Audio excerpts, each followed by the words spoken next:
y a plusieurs chantiers. Le premier chantier qui va être changer la vie de Castries, c'est le contournement de Castries, qui va démarrer. La dernière phase démarre au mois de septembre 2017, livraison un an après. Et ça fait 15 ans qu'on y travaille à ce chantier-là. Ensuite, il y a la rénovation du château qui démarrera au mois de janvier 2018 pour 3 ans. Et puis, il y a aussi ce chantier qui dure depuis plusieurs années et qu'on continue, auquel on est très attaché, qui concerne le développement économique de Castries, avec l'objectif de rapprocher les emplois du domicile des gens qui y travaillent. Ici, on se trouve au cœur du Praé Via Domitia, qui a commencé en 2006, après l'élection de Georges Frêche à la région. Et on a mis en place ce système de syndicats mixtes entre la région, les communautés d'agglomération, la communauté d'agglomération de Montpellier à l'époque, pour pouvoir créer les conditions pour accueillir dans de très bonnes conditions des entreprises innovantes ou autres. D'ailleurs ici, nous avons beaucoup d'entreprises qui ont été incubées au BIC et qui maintenant sont venues s'installer ici. Alors ce projet d'abord est magnifique. Georges Frêche, qui était un ami personnel et qui connaissait et qui appréciait beaucoup Castries, m'avait dit à Castries, c'était le premier Praé qui a été fait, il a dit on va faire du beau. Et d'ailleurs vous pourrez constater qu'on a eu un label écologique sur ce Praé parce qu'en fait on a évité les transferts, les allées et revenus des camions, puisque tous les cailloux extraits ont été utilisés par l'intermédiaire de gabions pour faire les clôtures. Et tout ça a été pris en charge par le Praé, ce qui nous a permis d'avoir des terrains à la vente à un prix correct pour les entreprises.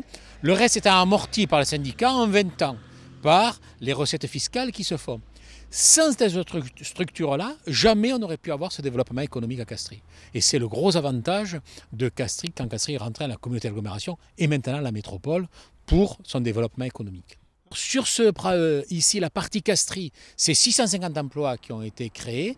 Et la deuxième partie, la ZAC 2, qui maintenant se termine et où les constructions sont bien avancées, c'est à peu près autant d'emplois qui vont y arriver aussi.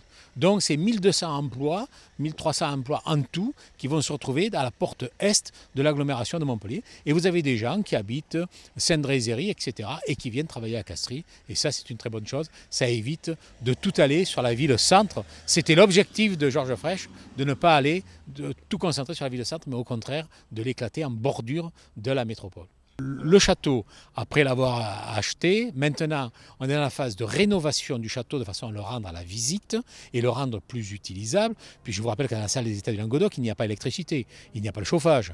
Donc tout ça va être fait. C'est un projet de 3,5 millions qui fait partie, qui a été inscrit au contrat de plan État-région, avec un financement de 800 000 euros de la région, 800 000 euros de la métropole, une partie de l'État, ce qui va laisser à la commune en gros une dépense de 10% de ce qu'il y a à faire, mais ce château est identitaire pour notre agglomération et va être un pôle majeur du développement du tourisme sur l'agglomération Montpellier Métropole.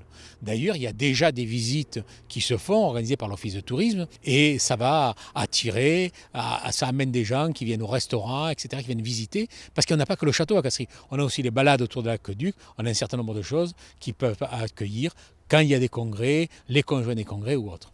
À Castries, on a deux actions de développement. D'abord, actuellement, vous savez que la loi SRU demande à densifier un peu les centres anciens. Donc on fait attention là, on ne dépasse pas du R+2, de ne pas trop défigurer les paysages que nous avons. Mais ensuite, on a fait une ZAC au sud de Castries.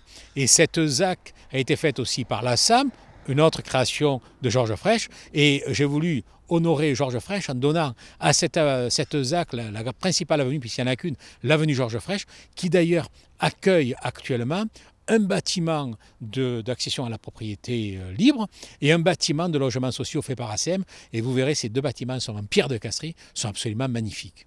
Et ça va être un quartier très agréable à vivre, avec beaucoup d'espaces verts et qui va permettre d'accueillir dans de bonnes conditions les nouveaux castriotes.